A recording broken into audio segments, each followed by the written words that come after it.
On the bottom of the deck, we have the Page of Imps in the reverse. And the Page of Imps is a fire sign, Aries, Leo, Sagittarius, or that type of energy. But it can be about a difficulty in manifesting something that you feel passionate about, like a creative type energy. Creative energy that is having difficulty being manifested. It could be a person who's behaving in a lowly way. You could be having issues with a child who's an Aries, Leo, or Sagittarius, or fire sign, or someone in that energy, maybe a hot-headed child.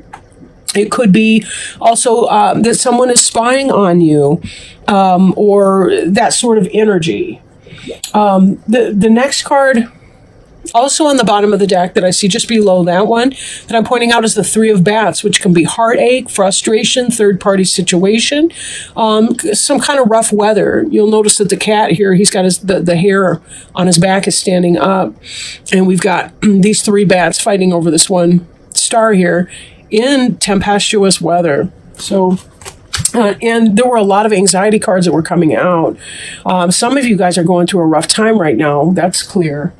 And it's such a shame because it started off awesome, if you want to know it. The Star card, this is about hope. This is about following your destiny, following your vision. It doesn't mean that our destiny doesn't include pain or anxiety along the way, but typically this is such an optimistic or hopeful card. This is your card. This is the Aquarius card, right? And this really is about following our destiny and our vision. Gargoyles were intended to scare off evil spirits, and that's why we see one here as a water spout. And he's a water bearer. It's a really wonderful symbol for this card in this deck with this theme. The Star can also be about destiny in relationships. Example, those of you that are single, that are seeking your soulmate. This is about following your star to meeting that person, to being able to forge that relationship with that person. And we see here this Four of Imps, this is crossing you. This is an effect that's coming into play. Right? This is your general energy, and this is what's crossing you right now. So we have this this idea of what looks like a wedding bower or a celebratory experience. It can be the edification of a relationship, right? 4 solid squares. It's also 1111, which is your twin flame type relationship, and brought in with the star. It really does look like that destined relationship. So that does bring into mind what's going on with this Page of Imps, because, again, that could be some lower energy trying to knock you off your square. So it looks like a lot of you, and this doesn't have to be a wedding. Let me clarify that. This could be about you edifying your destiny. Like, if you're supposed to be a teacher, for example, this can be about you launching your career as a teacher, or your web-based business, or whatever that is for you, right? You're following your star and you're making it material, right? Whatever it was that you were born to do, you're creating that. So there's a great deal of happiness and success and joy that's going to come with that. But I'm still seeing a lot of painful cards. This Eight of Bats is the embodiment of anxiety. She's got herself into a bind. It's her own mental cage. Bats is the suit of swords or air in other decks. And you'll see she's got herself bound. She's even blinded to what's going on. We do see, however, the clear skies, and we see the still waters behind her. But she's really struggling with her intellect and her emotion right now, in spite of the calm, or the apparent calm, around her. Doesn't mean that her pain is not real, however. And this is what's on your mind for this time period that we're addressing. Some of you may be feeling sickly. You may be having health issues right now, and that could also be contributing. These bats are here to try to help you untangle your binds. These could be spirit helpers and guides. These could be earthly friends and companions. People that you have positive intellectual relationships with, they're helping you. Beneath you, the Ten of Bats. And the card that represents you is the Nine of Bats. So there's a great deal of anxiety going on here. This is you sitting up in bed crying. Even the moon is looking on concerned. The kitty's comforting you, helping you, right? All of this that you're thinking, this is overwhelmed. This is beneath you. This is the energy that you're operating in. This is what the reading is about, really. It's about this pain that you're going through. Someone stole your candy. I mean, I know I'm jumping around. This Five of Bats is your environment card. Someone stole your candy and you're worried about that. What is this candy for you? Who stole that?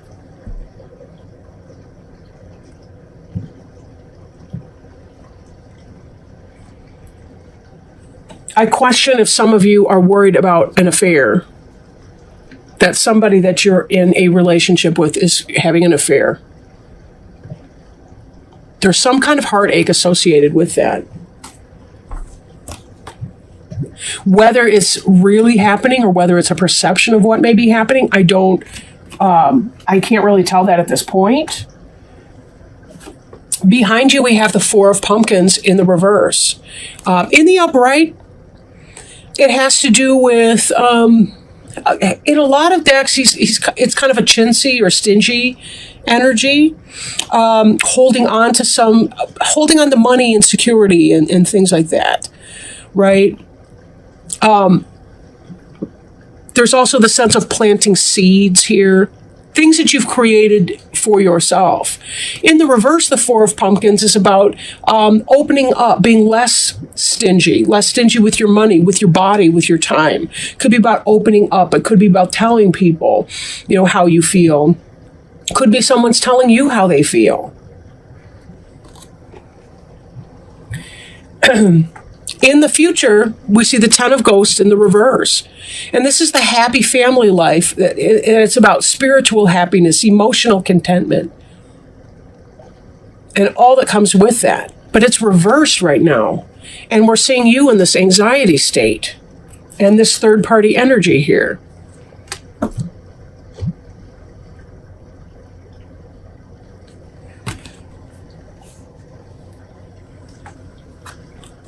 Your hope is to have victory over the situation and to be successful. In your marriage, in your relationship, in your partnership, in your new business, your spiritually based business.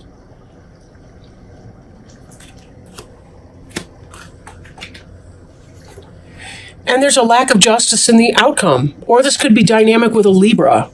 A Libra in reverse, a Libra who is not in balance. Libras can be a wonderful sign when they're in balance. Any of the signs are wonderful when in balance. When a person is not experiencing balance in their life, however, there can be a degree of discomfort for the people around them, depending on how their imbalance is manifested. This can also be that you're incorrect about a situation. Are you worrying about something that is or is not happening? Is it the case that you do have the happy marriage and family life, but for some reason you're worried about something? Did someone confess to you possibly that they have feelings for your partner? And that's making you worry that something else is going on.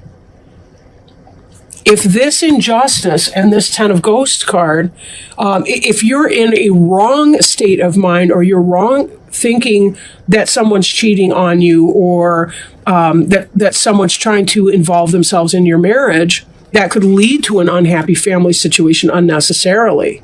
If you're correct, there's going to be something that's, you're going to have to address that. The Ten of Bats, however, being a 10 is about the completion of that energy. So it doesn't seem that you're going to be in this energy for too darn much longer. But there still is going to be some kind of dissatisfaction or lack of contentment, because whatever this is, it may have been that you opened up and you had conversation with somebody because you were hoping to be able to restore this type energy. But this is the energy that you're in. So I really question, Are we taking this Five of Bats energy in our environment? Are we taking that into account? Are we seeing it for what it is? Are we giving it more power than it needs to have? Right? Now, this crying person in the kitten costume here, we have this enormous looming trick-or-treat candy stealer, right? We have this little cat kid here, and we have the clown friend who's trying to comfort the cat kid, who's looking down with his hands up by his face, presumably crying. Even the moon is not impressed by this person here. And there certainly is justification. Even the cat's angry. The moon's like, oh, yeah, dude, whatever. Right? But the night is still young, and there's still time to go out and get more Halloween candy. There's still some bags here that this thief didn't take yet. Possibly didn't even notice. And there's friends and sympathy, empathy around this trick-or-treater, the kid that got stolen from, right? Be very careful that you keep it in perspective. Sometimes when we're dealing with something, dealing with an issue, it's for the purpose of our spiritual growth and development, even the most uncomfortable of our life lessons. So we may need to step up and view it from an angel's eye view and think, what's the growth that's the opportunity in here? If we're feeling jealous or possessive in a relationship with someone else, what is that jealousy teaching you? Right? Jealousy teaches us how we value someone. So are we showing that? Are we celebrating that? Or are we being chintzy with our love and affection and our time? Maybe it's time to say how much we care to somebody else, or to really express our love for that person and turn this upside down. And it may be, too, that as long as you're going through this pain, this is delayed energy. And not that you can't be there, but right now it's delayed energy coming in because you're in anxiety state or physical health state. But as your health improves, you have every opportunity for this energy to improve. Again, this justice has to do with how far back can we step from the scene or the situation to look at it objectively and squarely and fairly and see what is this about, right? What is this about? But my eye is drawn, I will say, to this voodoo doll here who's got a pin sticking through his heart chakra. And this injustice here. But isn't that what this is injustice? That's not fair. That little kid walked from door to door getting that candy. Or from shopping mall to shopping mall. That blows my mind. The kids don't actually go trick-or-treating. Part of the fear and the fun in Halloween was going from door to door, not knowing whether you were going to be poisoned or killed. I mean, wasn't that the hoot? But either way, it does look like some of you are going through a period of anxiety right now. And please, be sure to, I forgot what I was going to say, but anyway, I'll just move on from that. Oh, gee whiz. Well, when I drop the deck, I obviously can't read each and every last one of them to you, but all right, I think we're good. We got our card here. So you are rare and free. There are not many like you. Are there any more people in the garden besides me? Alice said, not choosing to notice Rose's last remark. There's one other flower in the garden that can move about like you, said the rose. I wonder how you do it. Sometimes people will struggle to understand you, and when they have this trouble, they may well try to fit you into one box or another they are already familiar with. When you are not clearly one thing or the other, you are a trailblazer, a rebel, and a free spirit. You are likely to meet with disapproval. And this is what happens to Alice when the flowers, who know just who they are, cannot classify her. They assume she is just a rather wild flower who would much rather be like them. You too are something of a rare wildflower. You are a nature child. You are free. You are adventurous and just won't behave in ways that others think are right.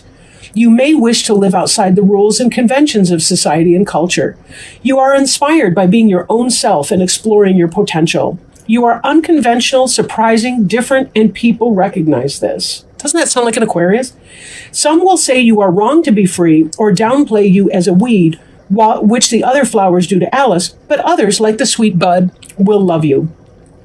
Embrace your own rare qualities. Don't try to fit in. You'll be so frustrated and always quietly unhappy. Be brave. By being your own wildflowery self, you'll inspire others, especially those who are younger, to be utterly themselves too. And remember, it's never too late to be a wildflower. In divination, this card represents a struggle to find places where people accept you or where you feel you fit in. You must learn to embrace all that makes you different and become the very best you that you can possibly be. You will never be defined, so refuse to comply. Explore the frontiers of the human spirit and know how precious and rare you are. And doesn't this card tie in and make so much sense in the reading, right? Before you, we see this justice in the reverse card. People are misjudging you, and it's creating some degree of anxiety within you. You have the choice as to whether or not you value the opinions of those who misjudge you, or who judge you harshly or unkindly, or who try to steal your happiness from you by being miserable themselves. You have this over here, right? The star card. This is about you following your own destiny as the true Aquarius that you are. I can't even believe this card came out. It's so perfect for you. And the happiness is you're beginning to edify whatever that means for you. And you're being able to carve out and create your own place in the world and your destiny. And you are not cut from the same mold as every other boring person that's out there.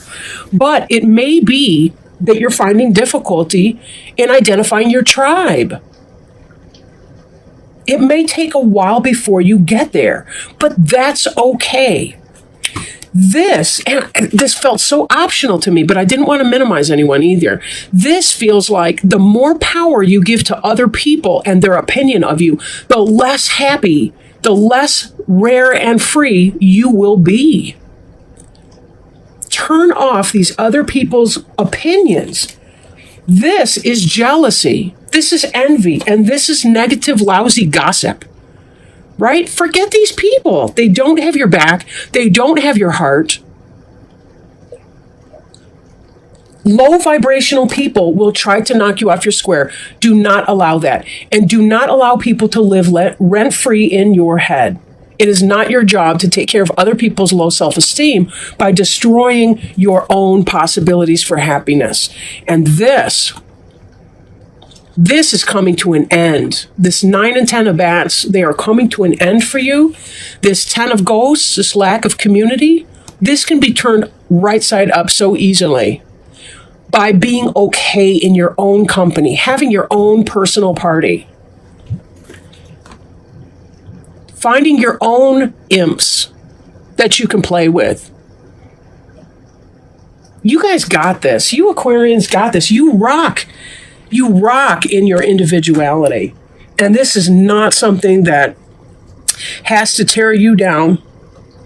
I won't say any more there. I think that last card really, really kind of focused. I think it brought the focus into this reading. And what we needed to take away from this is a learning opportunity. Aquarians, you guys are awesome, and I love you so much. Cross watchers, be kind to your Aquarians because they really, really do need your kindnesses right now.